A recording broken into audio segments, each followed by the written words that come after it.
in race one that ran about midday today. Tom Drewer has joined me up here in the booth to call this event. He's one of the series officials. Well, thank you, Dick, and what a day we've had here. Of course, day 2 of 3 at WeatherTech Raceway for this wonderful Firestone Grand Prix of Monterey. And a delight it is for the Radical Cup North America Series to join IndyCar here, the third event of 4 that Radical Cup will be with IndyCar. Of course, we are next off to the streets of Toronto and a little bit of a different format with the street race.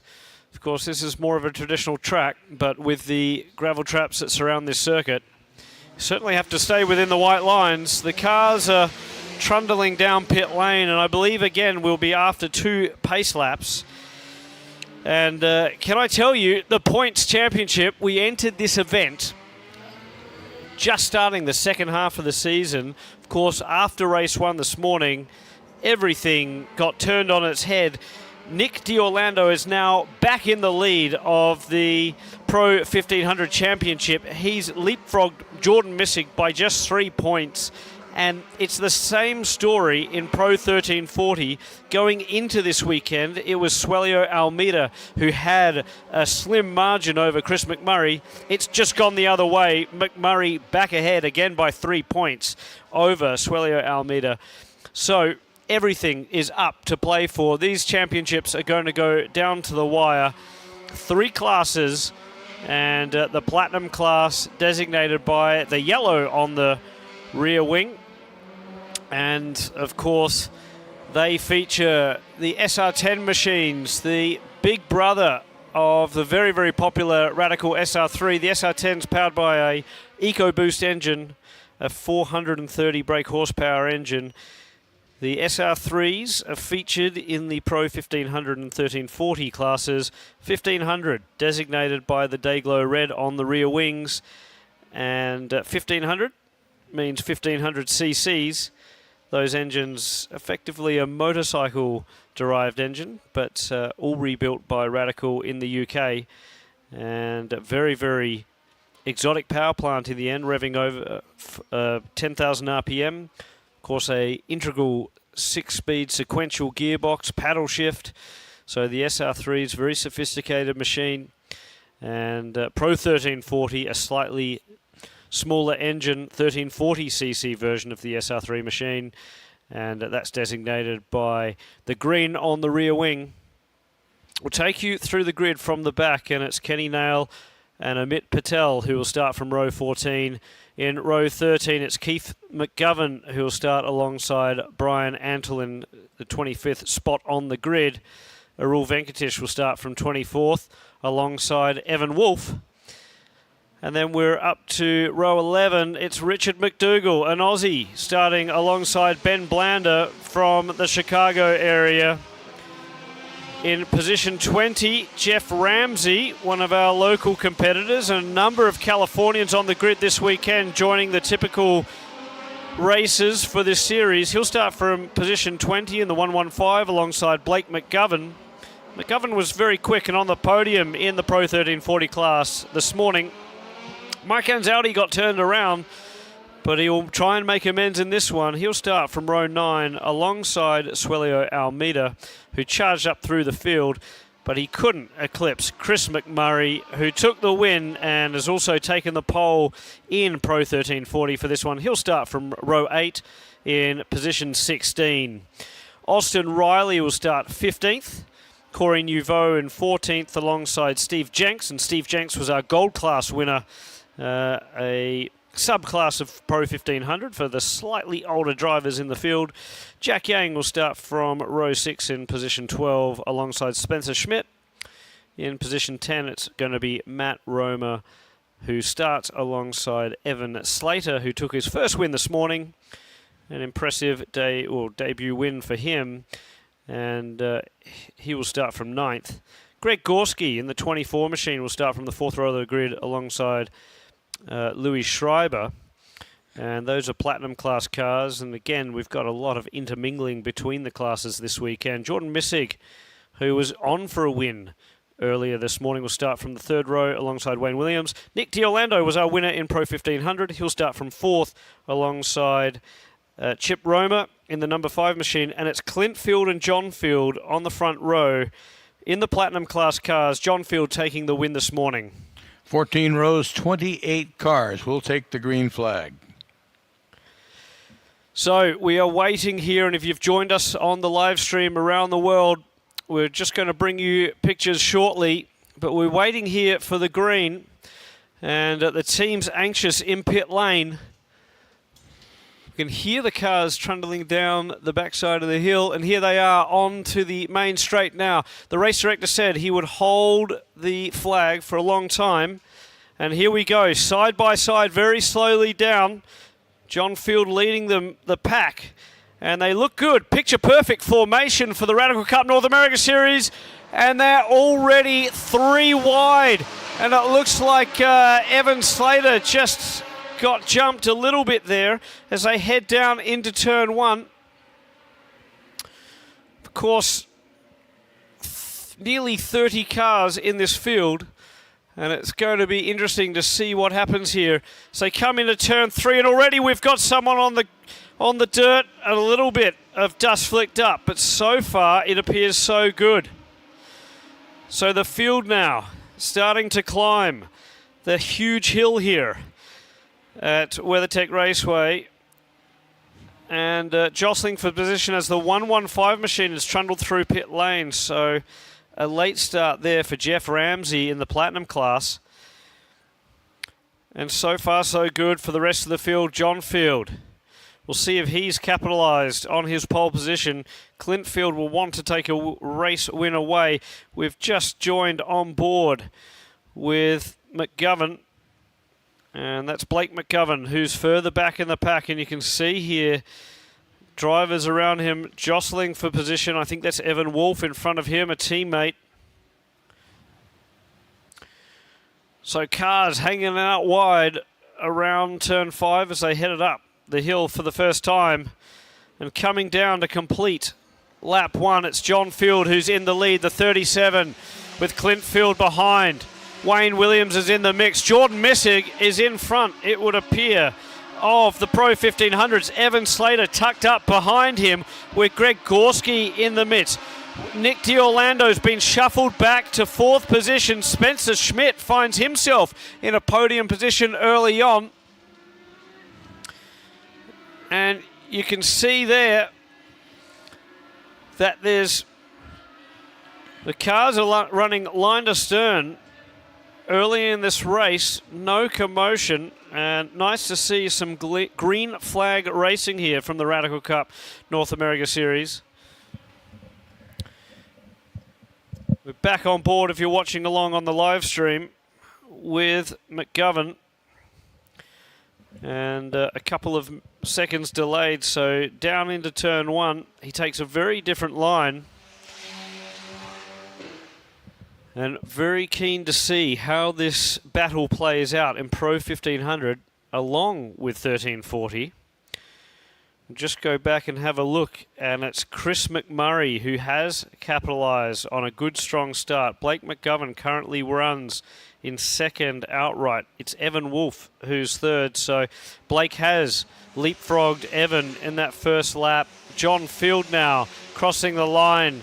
It's John Field, Clint Field, Chip Roma, 1, 2 and 3 in the Platinum class. Louis Schreiber and Wayne Williams have now elevated themselves ahead of those faster Pro 1500 runners. Jordan Missig is in command. Evan Slater finds himself with a pawn. Greg Gorski, the 24 machine, between himself and Jordan Missig. Spencer Schmidt still in 3rd. Jack Yang 4th. Austin Riley 5th. Matt Roma 6th. So it would appear, certainly tumbling down the order, is Nick D'Orlando, and he hasn't made it past lap 1. So disaster for the man who finished on the podium in race 1. He was 2nd, and now finds himself effectively out of this motor race. He started on the outside of the 2nd row, 4th. Yeah, disaster for him, and being in such a strong points battle with Jordan Missig, his teammate, as we've got a caution. So the full course caution comes out. I just wonder whether that is for the number 15 machine of D'Orlando. Actually, he's trundling down pit lane. So whatever's happened there, he's back out on course. And this will allow the pack to tighten up. So John Field just collecting the field here. It's a break of sorts for Orlando, too, because it will allow him to catch up back to the pack if the yellow's out for at least a couple of laps. Well, just like in race 1, this gives the opportunity now for Evan Slater. What can he do? Can he get past the 24 of Greg Gorski? Can he start mixing it up with Jordan Missig? Mike, yeah, go ahead. John Field and Clint Field, your platinum leaders, are doing what they did in the morning race. They had been driving away from the rest of the field until this yellow came out. But behind them, it's Romer and Schreiber and Wayne Williams and Jordan Missig. And Gorski as well. They're in a heck of a battle. Absolutely. And Chip Romer saying on the podium today, he was genuinely had the pace for third place, but he still needed to find something to really battle his teammates, John and Clint Field.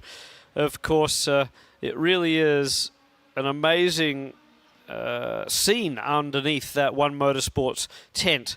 2 father and son combinations, John Field, Clint Field, Chip Romer, Matt Romer. And right now, well, they're all in the top 11. Matt Romer is 11th outright, but it's actually a lot higher in class. So we'll take you through some of the class positions. And Matt Romer is 5th in Pro 1500. It's Jordan Missig who leads that from Evan Slater, Spencer Schmidt, Austin Riley. So quite a bit of commotion, I think, on the start there, particularly with the 1500 grid. It looks like a few people shuffled in the order on those opening couple of tours. It's Chris McMurray from Blake McGovern, Evan Wolf. Suelio Almeida finds himself 4th. So Evan Wolf had a fantastic start in car 70, and we saw from the onboard with Blake McGovern that Evan Wolf in the green and black car was just ahead, but Blake had leapfrogged. Looks like the yellow's been pulled. So we're ready to hopefully go green. Green it is. Green flag is out and away we go again. The fields take off down into turn 1, then the Andretti hairpin, followed by Chip Romer, Louis Schreiber, Wayne Williams, Greg Gorski, Jordan Missig, and Evan Slater. Very, very tight battle on from 3rd all the way down to 9th spot. Well, it's fantastic to see now. We've got the classes separated a little bit, and the top 6 on course are all platinum class drivers. Now it's an absolute duke out between those guys, and same with 7th through 13th. They are all Pro 1500 drivers. So it's a straight fight with the classes now separated. And John Field may have his hands full. This is the first time that Louis Schreiber, Chip Romer are really going to get a good, strong attack on the fields in these opening laps. Jordan Missig also will be wondering what he has to do to separate himself from Evan Slater, Spencer Schmidt, Austin Riley, Matt Romer, Jack Yang running a little bit further back in Pro 1500. In 6th position, he was a race winner last time out at Road America, so it shows you how competitive each class is, where you've got numerous drivers that can take the race win. John Field starts another one, but Chip Romer's looking very, very racy on Clint Field, looks to the inside, down into the hairpin. And we'll see what happens there. Chip Romer with a fantastic run out of the final corner. And coming through turn 3, it looks like he's done it. Chip Romer ahead. He takes 2nd place. Clint Field trying to claw his way back. Wayne Williams right in the mix there with Louis Schreiber, Greg Gorski. Meanwhile, Jordan Slater still ahead of Jordan Missig still ahead of Evan Slater and Spencer Schmidt. This would be a huge result for Spencer. And speaking to Sam Schmidt earlier in the weekend, he's got to deal with his son, and I think a podium would mean that Spencer gets a little bit more backing from the old man. And so I'm not sure whether the bank balance of Sam Schmidt's really hoping for a podium, but I'm sure the heart and the father wants his son to end up on the podium here at Laguna Seca. You said it was effectively a home race for Spencer. A lot of family out here watching, a lot of friends as well, and a big shout out to them. Austin Riley's doing a solid job, and if you want to get behind a young man on a mission, Austin Riley has started a movement around the world racing with autism. He's auctioning off a helmet, and it's got pictures of all of his big moments in his career. And speaking of big moments, Wayne Williams is under the pump. He's got a very aggressive 24 of Greg Gorski as they head down into the Andretti hairpin. And Wayne Williams has fended off. Jordan Missig has also got Evan Slater right under the gearbox of that SR3, the 48, the black and green Graham Rahal performance car, under all sorts of pressure again. And great to see Evan taking a win in the opening race here earlier today. Evan Slater has been looking strong in this series, and it's amazing how the confidence seems to build after a race win. Taking one this morning, you can already see he's just elevated his performance yet again and has the pace this time to match Jordan Missig. And Chip Romer, now that he's gotten around Clint Field, is able to lower his lap times. He's still in pursuit of John Field, but that's going to be a tall order. He's almost 2 seconds back from him, but he's opening the distance between himself and Clint Field, who's about to come under attack from Louis Schreiber and Wayne Williams. Yeah, and really impressive time from Chip Romer there. He's done a 23.9 just now. That's he's the only other person aside from John Field to leap down into the 23s. And whilst there's 0.6 between them in terms of their fastest lap time, Chip Romer's found some speed as well in the number 5. So we'll see what he can do. John Field, purple that time with a 1:23.3. Jordan Missig, a 1:25.2. Evan Slater's faster, so Slater again for EVR Motorsports. Honing in on the 48 of Jordan Missig. And Missig might have to think about his championship here. Does he need to win this one? Of course, his rival, or his main rival in the championship's his teammate. And at the moment, Nick D'Orlando is only going to get points for 12th position. That is absolute disaster in terms of his championship hopes. Jordan Missig could probably decide to play it safe here.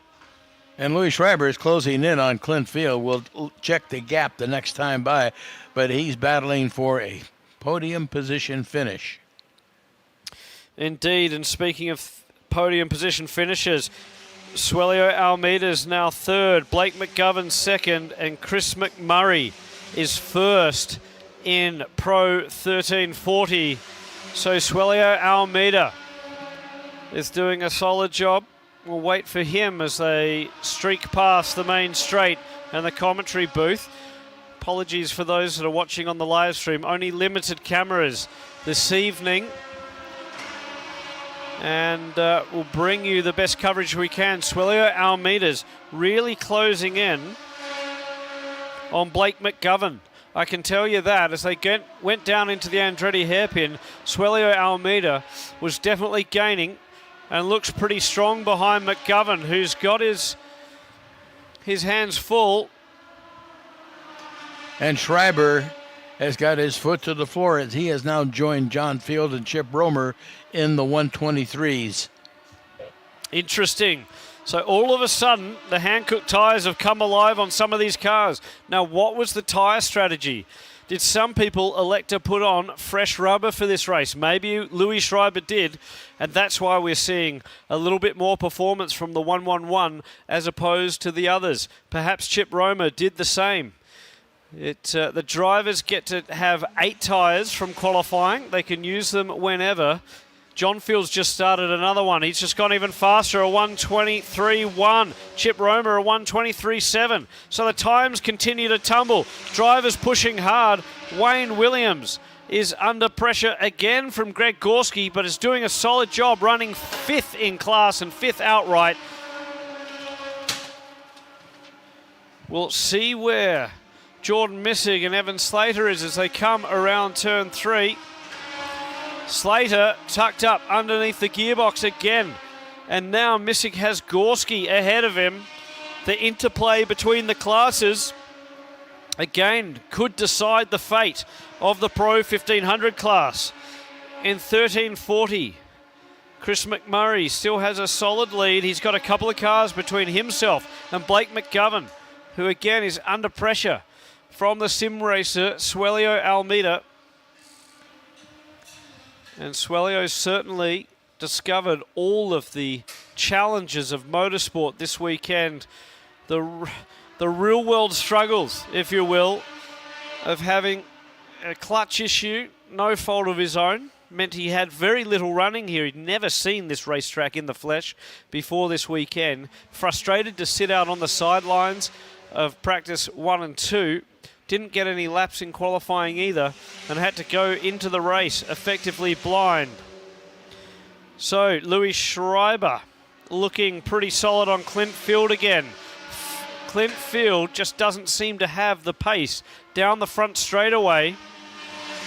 And I think, no, Schreiber didn't quite do the business into the Andretti hairpin.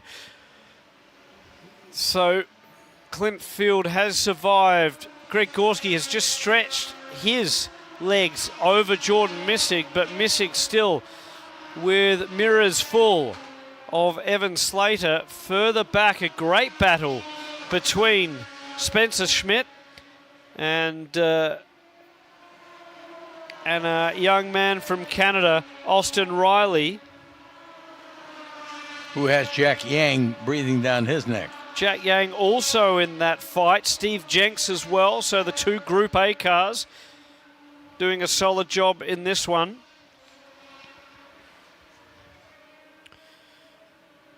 Swelio Almeida managing to stay in front of Keith McGovern, but he's in a McGovern sandwich at the moment. Blake McGovern is ahead. Very interested to see what the young gun can do here. It's days like this and weekends like this that really test a driver's mettle. And for Swelio Almeida, he's learning that real-world motorsport can be tough. You can do everything right and everything can still go wrong. But a championship is on the line, and he just needs to stay focused, collect the points where he can. Even if Chris McMurray takes another win here, you can never know what happened. McMurray has had numerous penalties. McMurray's just gone across the line. Almeida continues to hunt down the green car of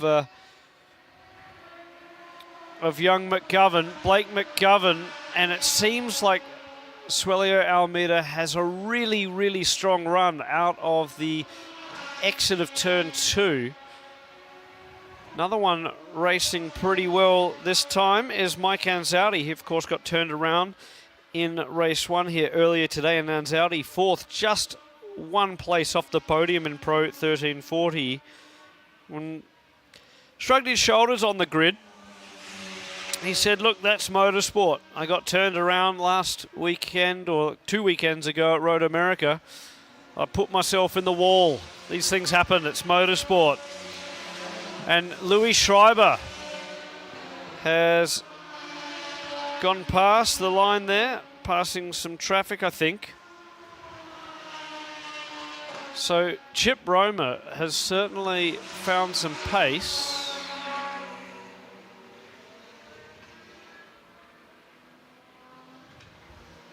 And as they head into turn 3, again, it was definitely Jordan Missig ahead of Evan Slater.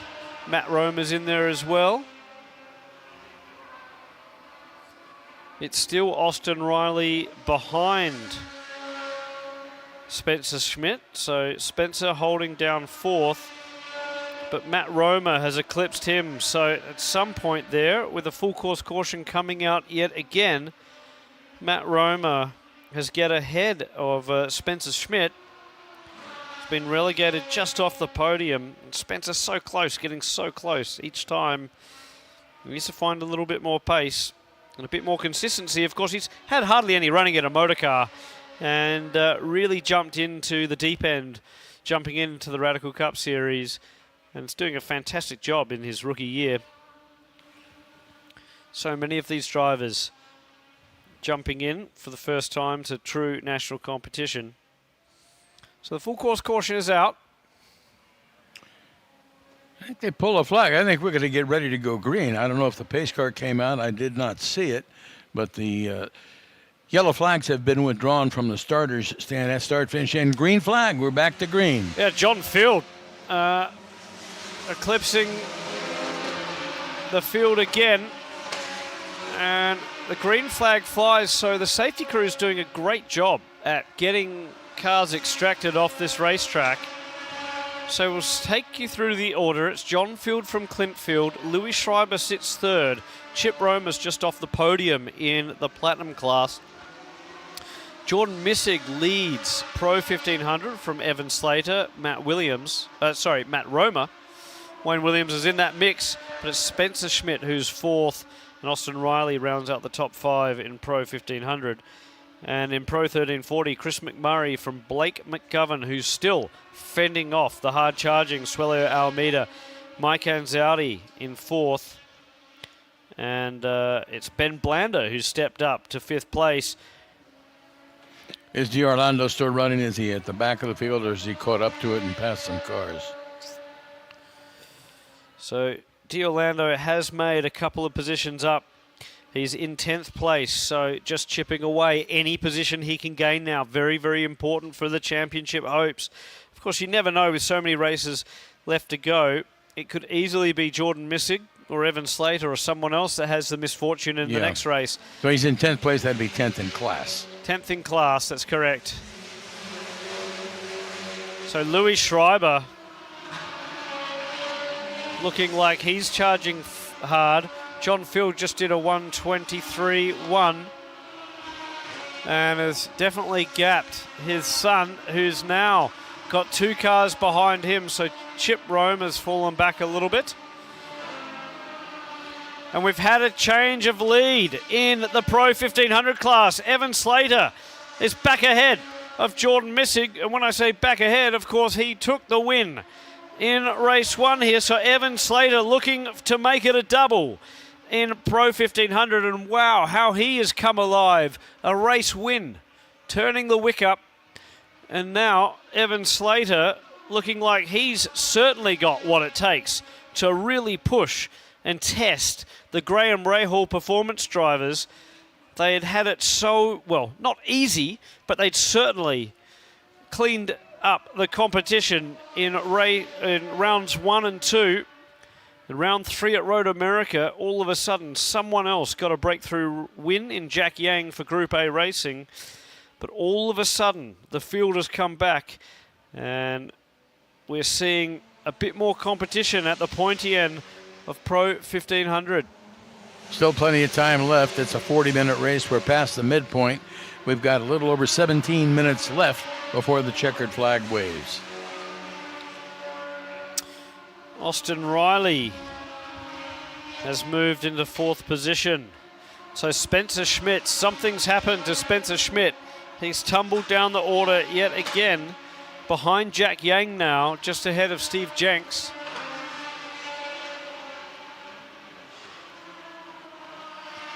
So a strong run again for Racing with Autism's Austin Riley.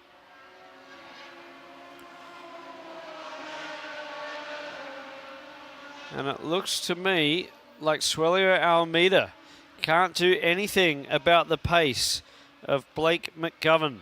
McGovern running extremely strongly, and perhaps the lack of practice for Suelio Almeida now starting to take effect. A huge dent to his weekend. How far down do they pay points in each class? All the way down So the reality is, as long as you start the race, you're going to take some points home. And of course, that means that there's still plenty to play for. And of course, even if you're not worried about the points so much, or perhaps this race's result, you've got to put in a fast lap, because that's going to set the grid for tomorrow's race as well. So John Field, who just put in a personal best of 1:23.1. In fact, he's done a few of those now. He will be on the provisional pole for tomorrow's race. And Clint Field with a 1:24.1 needs to find some pace. Louis Schreiber, I think, would be on the front row of the grid at the moment. Kenny Nail just running through the pit lane, so obviously an issue for him.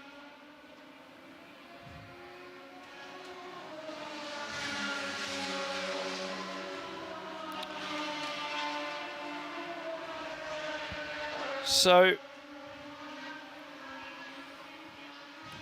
interested to see now if Jordan Messick can come back at Evan Slater. Slater has actually put Greg Gorski between himself and Messick. Slater has certainly found some pace. But Romer's all over Messick, too. He's only 0.02 seconds behind him as they're battling for 8th and 7th overall. And that's impressive. And there we go. There's the battle right now. They're coming through, down through 9 and 10 and into the final corner.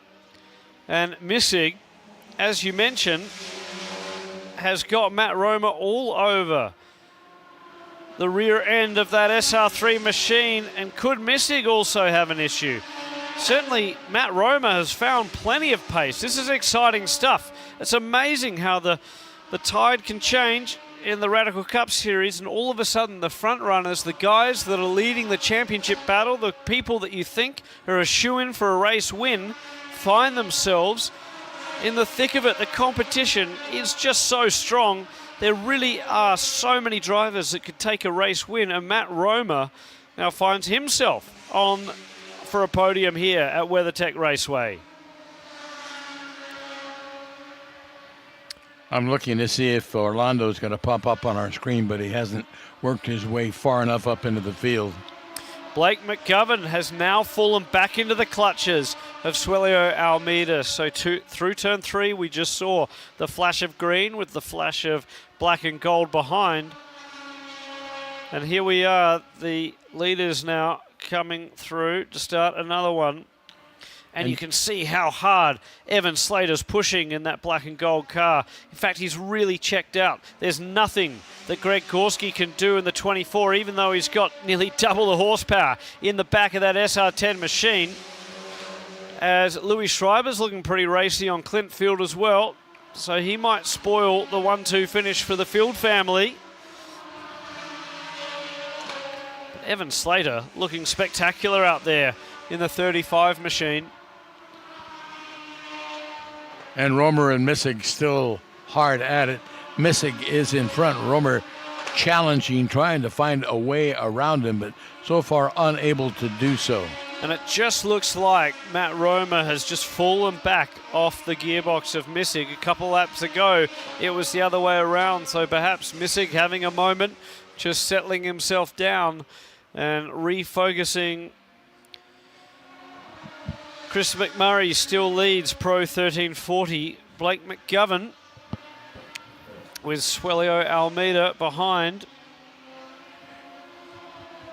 You know, Tom, we've been talking about the Hankook tires. Do they sometimes, if they're really pushed hard, get overheated and then you have to back off a lap or two? They're pretty good, honestly. It's more so in the SR10s with all that extra energy of the high horsepower engine. Absolutely, you have to start just making sure. And you can see here, it's interesting, around the top of the track, it definitely would appear that Matt Roma's got the legs on Jordan Missig. You can see how close he is as they start another lap here. But all of a sudden, it's just like Matt is just heading into that final corner a little too hot, trying to take a little bit too much in the braking zone, because all of a sudden Missig starts to extend that gap again as they head down into the Andretti hairpin. And as they come out and head into 3, again, there's this gap of 4 car lengths that Matt closed up around the top side of the track. So a concertina, a to and fro between Matt Roma, Jordan Missig. But yeah, to answer your question, I think in the SR3s, as the full course caution comes out yet again on the Radical Cup North America field, the Hankook tyres are pretty good on the SR3. In fact, you'd argue that they're a bit too good. I think if we'd done the deal again with Hankook, we'd choose a slightly softer tyre because they're very, very durable. It's great to see. I mean, that's the whole idea of Radical Racing, to make it very cost effective for people to get out in front of an IndyCar crowd like this, race in full national competition, bucket list tracks, and a big show like IndyCar, and be able to mix it up with some of the best drivers across the nation. John Field, a Le Mans winner and champion. Clint Field the same. Louis Schreiber's won a championship in the Radical Cup. Evan Slater, a young gun that's been very successful in Trans Am. Greg Gorski runs internationally. Jordan Missig's run a couple of races in Indy Next recently and is a product of the USF program. We've got all sorts of drivers that are champions. Chris McMurray, another Le Mans starter. So the competition extremely high, and with under 10 minutes remaining, I suspect we are going to go green again. Oh, we will. We'll go green. There's no question in my mind about that. I'm looking at that Missig-Romer battle and trying to figure out what's going on. It looks like Romer has a little bit of an advantage over the top side of the course, and by the time they get down to the final corner, he's all over the back of Missig. But Missig gets a cleaner line and better exit out of turn 11 and is able to accelerate better up the front straight. And you can see him literally drive away from Romer as they go through there. Well, we mentioned how crucial that corner is. I think you were taking the race fans through the final corner here at WeatherTech Raceway, and just how critical it is to be clean in and optimize the exit. Of course, it's a long front straightaway with a little the kink in the only middle. straightaway.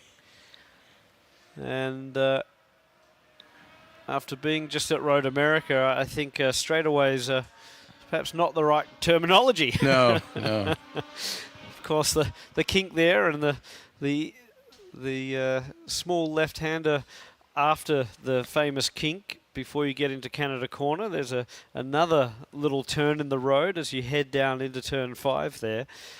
Yellow's been withdrawn. It looks like it's start-finish. I'm expecting him to go green flag the next time the leader comes around. Well, great job again by the safety crews here at Laguna Seca.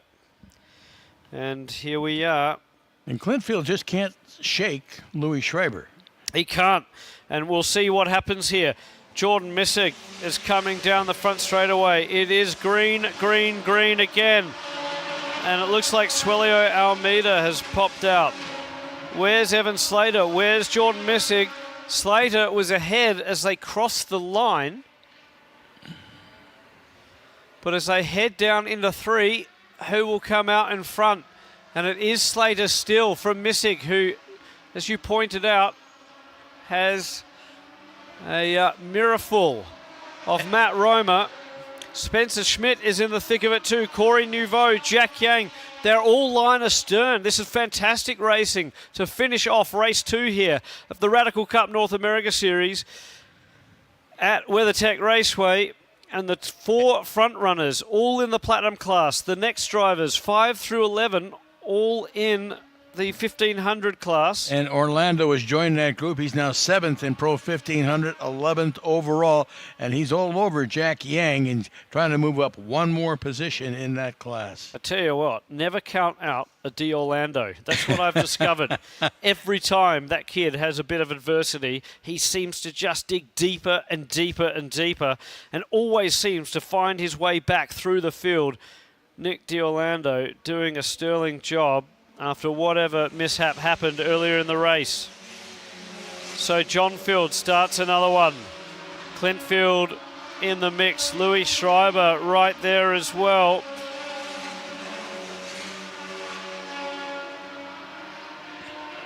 And it's all happening here in the final stages. Chris McMurray leads from Blake McGovern. Swelio Almeida, Pro 1340. Jordan Missig still with Matt Roma right behind him. Yeah, we can see that blue and black car of D'Orlando carving his way up. And it looks like McGovern's still got a healthy gap between himself and Swelio Almeida. No one can appear to catch Chris McMurray today in 1340. Did the job in race 1. Looks set to make it 2 for 2.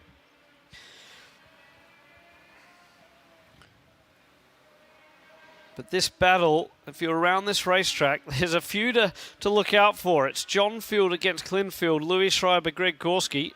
There's John Field using all the track. And you can see how the cars just sort of dump off the backside of that curb in turn 9. Really tricky corner. You've got to really grit your teeth in a high downforce car like a Radical. A couple of drivers really mentioning how physical this track is to manhandle these beasts around here and extract all the performance out of the aero package. Greg Gorski is now ahead of Louis Schreiber, who's dropped down a little bit. Evan Slater has got a little bit of reprieve here because he's ahead of the 111, who's clearly had a moment on that last tour. Jordan Missig with Matt Roma still behind him. There's the 111. There's Missig. He's got a slight gap. And then we're back to watching the battle between Spencer Schmidt, Corey Nouveau, Jack Yang. Wayne Williams went through in that beautiful Dayglow S's Racing car. Yeah, and Chip Romer has gotten around Nick D'Orlando, so he set him back, and he's the buffer now between Orlando and Yang, the next car he needs to get around in his class. We're under 5 minutes to go, coming up on the 4-minute mark. So Chip Romer and Louis Schreiber, I dare say, have had a slight altercation on the racetrack because, of course, earlier in this race, Chip Romer was running a lot higher up in that Platinum Class car. And now he's nowhere. He's tumbled down the order. Louis Schreiber, 4th on the racetrack. Craig Gorski, after somewhat of a relatively neutral race, just sort of being a bother really to Evan Slater, has found himself on the 3rd step of the podium. This is a fantastic run for the 24. Mr. Smoke Buddy himself, Greg Gorski. And it's going to come down to the wire yet again in all 3 classes. So Jordan Missig still has Matt Roma behind him. Spencer Schmidt's a little bit more back in the action too. And Chip Romer and Nick D'Orlando have both gotten around Jack Yang now. So D'Orlando might be using Chip Romer just to clear the path. The Platinum Class car will certainly have some legs down the straightaway. Could create an opportunity. What a run by D'Orlando, 10th overall, or 11th overall now. And what's that, 6 in class. So we talked about it was almost done and dusted out of the motor race, and now back into a pretty strong points paying position is D'Orlando. He again knows the championship is on the line. He's looking for funding, a young driver with a lot of talent, but not the biggest checkbook. And he really needs strong results. He's certainly getting them, and around the outside, and he's gone wide. And that was D'Orlando, but I think he gathered it up. He's pushing extremely hard. So Chip Roma with a bit of pressure. Matt Roma with a bit of pressure from Spencer Schmidt. And then we're back to Missig. And what's happened here? Missig is missing. Yeah, Missig is missing. Absolutely. So Missig has tumbled down the order. We don't know where the 48's gone, but that's elevated Matt Roma into 2nd. Spencer Schmidt's now on for a podium as well. Jack Yang's in the hunt. And what could Nick D'Orlando do? There's still a minute and a half remaining in this motor race. We haven't got the white flag yet. I think it's being prepared, though. Yeah, D'Orlando's now 6th in the 1500, in Pro 1500. So how the table turns once again. Jordan Missig would have thought he's going to be back on top of the podium on the points table. And not so. So down pit lane, Missig goes. So that's interesting. I wonder if that was a penalty of some sort. We've seen a few cars trundle through down pit lane, and I just wonder whether a few penalties actually being White flag, forced. last lap. So John Field went through. Clint Field has also got plenty of space. Greg Gorski is sitting rather pretty, and then Evan Slater is certainly by his lonesome. Matt Romer has also got lots of space between himself and Spencer Schmidt. So the battle now is between Jack Yang and Nick D'Orlando for fourth position in Pro 1500. Chris McMurray still doing a sterling job in Pro 1340. Blake McGovern has run very, very solidly in second. Swelio Almeida. D'Orlando may try a dive bomb move to move up one spot, but he could come a cropper and end up losing all that hard-fought ground that he has gained. Well, you just wonder if the team has been on the radio calming D'Orlando down, saying, mate, you've done enough. He's got the red mist.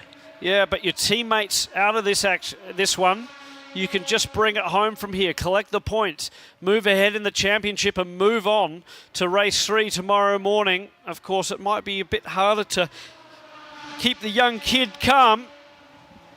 And speaking of celebrations, checkered flag. Checker flag is out. John Field has taken the win. I think there's been some kind of issue down in the final corner. Clint Field takes second place. Gorski on the podium for EVR Racing. Evan Slater, another win for him in the 35 machine. That's 2 for 2 here. And all of a sudden, some big congratulations down in the local pit lane. Cameron Racing celebrating because behind Matt Romer in second place, it's Spencer Schmidt who's taken a podium, and through goes the leaders in the 1340 class. And it's Chris McMurray from Blake McGovern, Swelio Almeida again on the podium. So that's the same result we had in race 1 from Pro 1340, would you believe? It's not the same, however, in Pro 1500. And Nick D'Orlando has worked his way up to 5th in Pro 1500. Great drive for him. Sterling job from him. And Nick D'Orlando, after what was a disastrous early bout in this race, finds himself back in the lead of the Pro 1500 Championship with that one. Jordan Missig relegated to 10th. That's not what Missig needed. And John Field will slightly close the gap on Clint in terms of the points in Platinum. And in Pro 1340, Chris McMurray is going to extend his lead over Swelio Almeida. And certainly in terms of the points, Blake McGovern's playing a good job, a good team role, because Blake is taking a few more points away from Swelio Almeida. So Crown Concepts will be delighted in that. Another win for them. Well, there we have it. Race 2 of the Radical Cup North America, presented by McDonald's. And the cars coming in down from turn 10. 40 minutes of non-stop action with lots of twists and turns. We'll be back tomorrow morning. Proper coverage if you're watching with the live stream. It'll be proper coverage tomorrow with plenty of cameras.